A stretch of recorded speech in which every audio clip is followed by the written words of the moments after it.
Hello बच्चों, तो मैं हूं सीपी सर और आप लोग देख रहे हैं GC point by CP sir YouTube channel. तो बच्चों, हम लोग आजकल देख रहे हैं 12th क्लास की केमिस्ट्री और इसमें महत्वपूर्ण प्रश्न जो कि 2023 में आने के चांसेस बन रहे हैं। तो बच्चों, आज हम लोग बात करेंगे कन्वर्जन पर। जैसे देख रहे हैं आप, फिनाल से निम्नलिखित कैसे प्राप्त करेंगे, केवल रासायनिक समीकरण दीजिए। तो बच्चों, ये प्रश्न बहुत ज़्यादा आते हैं, इतने ज़्यादा आते हैं कि इसमें ये सोच पाना कि कौन सा प्रश्न जो है इम्पोर्टेंट है और कौन सा नहीं है, तो इसमें बड़ी कठिनाई है। परंतु कुछ इसके लिए आसान, मतलब कुछ हम लोग एक तरीके से ऐसे भी आता है कि कोई एक चैप्टर से किसी एक कंपाउंड से ढेर सारे बनाने के लिए दी जाते हैं। जैसे कि चैप्टर है आपका फिनाल, और फिनाल में बच्चों हम लोग बना रहे हैं निम्नलिखित को: benzene, benzoic acid, picric acid और सैलिसिलिक एसिड और सैलिसिलिक एल्डिहाइड और बेंजोक्विनोन। तो बच्चों, इसको हम लोग देखेंगे कि ये आसानी से कैसे इसको हम लोग सभी को एक साथ जान लें। तो इसके लिए देखिए हम लोग क्या इस्तेमाल करते हैं। तो चलिए आइए इसको देखते हैं हम लोग, ठीक है। तो आप ये क्वेश्चन को नोट कर लें, फिर मैं इसको मिटा के मैं इसके लिए आपको बताता हूं तरीका कि कैसे इसको हम लोग इसको लर्न किया जाए, ठीक।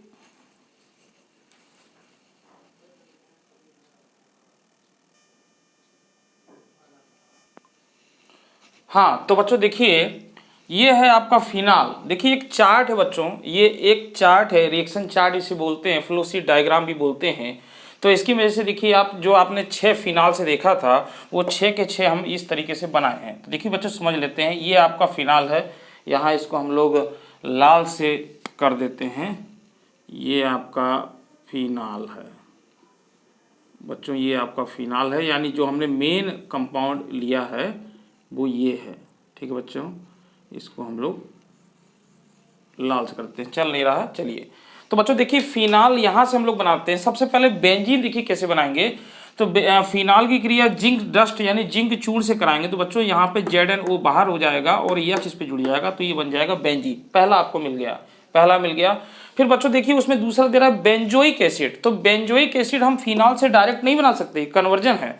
तो यहाँ पर हमको बेंजीन का सहारा लेना पड़ेगा। बच्चों बेंजीन की क्रिया हम लोग कराएंगे मेथिल आयोडाइड से निर्जल एल्यूमिनियम क्लोराइड की उपस्थिति में, निर्जल AlCl3 की उपस्थिति में कराएंगे, तो हमको टॉलुइन मिल जाएगा।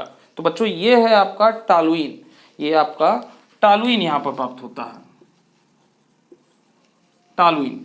तो बच्चों टॉलुइन में जब मिल जाएगा तो टॉलुइन की क्रिया, टॉलुइन का जो होगा वो ऑक्सीडेशन करा देंगे, यानी ऑक्सीकरण कराएंगे KMnO4 की उपस्थिति में, तो हमको बेंजोइक एसिड प्राप्त होता है। तो यानी एक आपको बेंजीन इस तरीके से, दूसरा आपको बेंजोइक एसिड, फिर से समझ लें, मेथिल आयोडाइड से क्रिया कराते हैं निर्जल AlCl3 की उपस्थिति में, तो टॉलुइन प्राप्त होता है। और फिर हम लोग इसका कराएंगे ऑक्सीडेशन, ऑक्सीडेशन कराने पर हमको बेंजोइक एसिड मिल जाता है। बच्चों तीसरे हम लोग बात करेंगे सैलिसिलिक एल्डिहाइड का। तो देखिए फिर से फिनाल की क्रिया बच्चों हम लोग करा रहे हैं NaOH से। तो NaOH से कराएंगे तो H2O बाहर निकल जाएगा और सोडियम फिनॉक्साइड, ये आम रिएक्शन है। बच्चों सोडियम फिनॉक्साइड की क्रिया हम लोग CO2 से कराते हैं। क्या क्या होना चाहिए? 130 से 140 डिग्री सेंटीग्रेड ताप होना चाहिए और 6 वायुमंडलीय दाब होना चाहिए, यानी 6 ATM। तो बच्चों ये बनता है sodium phenyl carbonate, sodium phenyl और कार्बोनेट, यानी COO3 है। अब बच्चों यहाँ पे आप देख रहे हैं कि रीअरेंजमेंट हो रहा है, यानी पुनर्विन्यास हो रहा है। होता क्या है कि यहाँ जो बच्चों ये जो H है, यहाँ पर जो प्रेजेंट H है, ये वाला H यहाँ पे चला जाएगा और ये पोर्शन यहाँ पे चला आएगा, तो इसको बोलते हैं रीअरेंजमेंट। तो रीअरेंजमेंट के कारण बच्चों ये बनता है। फिर हम लोग जो है कि इसकी जल से क्रिया कराते हैं, और जल से क्रिया कराते हैं तो ये सोडियम जो है यहाँ से रिप्लेस हो जाएगा और COOH इसमें निकल जाएगा और NaOH बाहर हो जाएगा। तो बच्चों यहाँ पर सैलिसिलिक एसिड आपको प्राप्त होता है, यानी पहला, दूसरा और ये तीसरा मिल गया। आगे पीछे क्रम हो सकता है। इसके बाद देखिए बच्चों, हम लोग को प्राप्त करना है पिक्रिक एसिड, सबसे आसान होता है।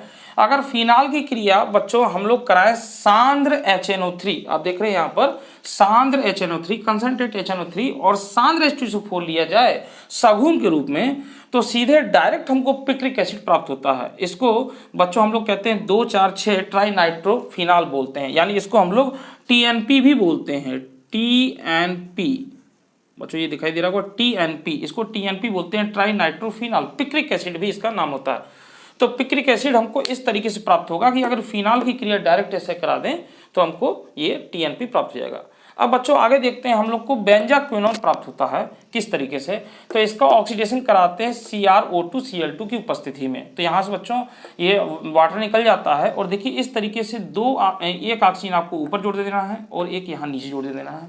तो इस तरीके से आपको बच्चों ये फ्लो शीट अगर ध्यान में है और इस टाइप का अगर प्रश्न आ रहा है तो आसानी से आप लिख सकते हैं।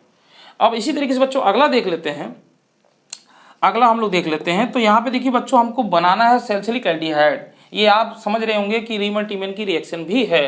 तो बच्चों यहाँ पर हम लोग क्या कराते हैं, फिनाल का सर्वप्रथम हम लोग रिएक्शन कराने वाले हैं।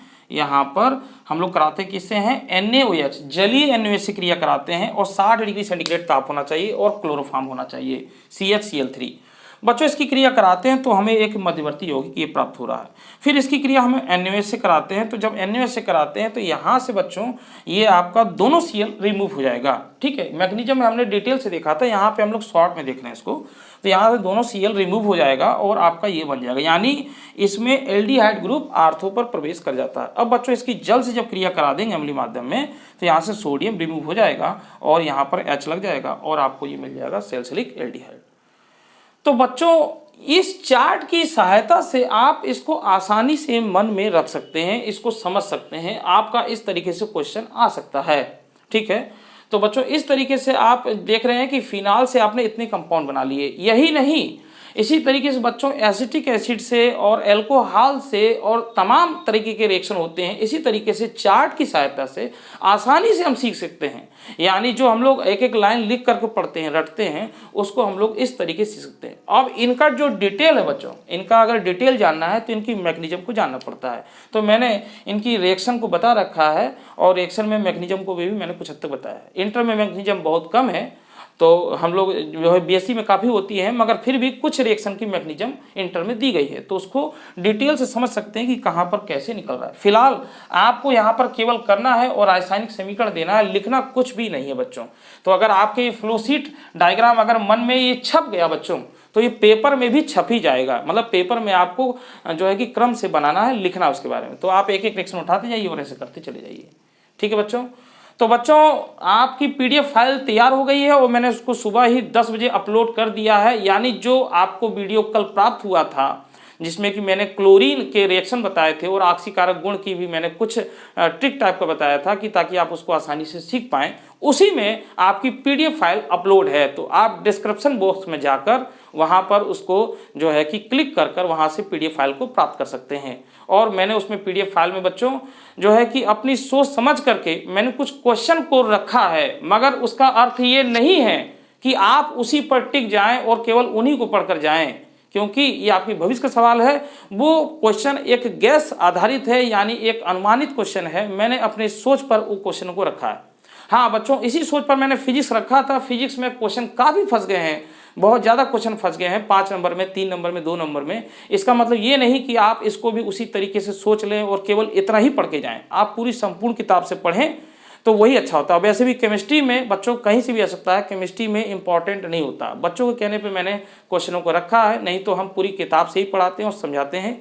परंतु इनको आप एक बार जरूर देखें। ये जरूर है कि उनको देख लें, वो प्रश्न छूटने ना पाएं। उन प्रश्नों को आप बारीक से अध्ययन कर लें। अभी भी आपके पास समय है, सुबह भी आप एक बार उसको दोहरा सकते हैं। PDF फाइल सवेरे 10 बजे अपलोड हो चुकी थी। तो जो बच्चे प्राप्त नहीं किए हैं उनको जल्दी से प्राप्त कर लें और उसको एक बार पढ़ लें, और साथ ही साथ इस फ्लोशीट डायग्राम को भी प्रैक्टिस कर लें। अगर ये परीक्षा में आता है तो इसको आसानी से आप कर पाएँ। ये हमारी जो है आपसे अपेक्षा है कि आप इसको कर पाएँ आसानी से, ये हमें उम्मीद है। तो बच्चों इसी तरीके का फ्लोशीट डायग्राम हो सकता है आपको 1-2 और मिल जाए रात भर में, तो उसके लिए मुझे दीजिए इजाजत। तो फिर अगले में हम लोग फिर मिलते हैं, तब तक के लिए धन्यवाद।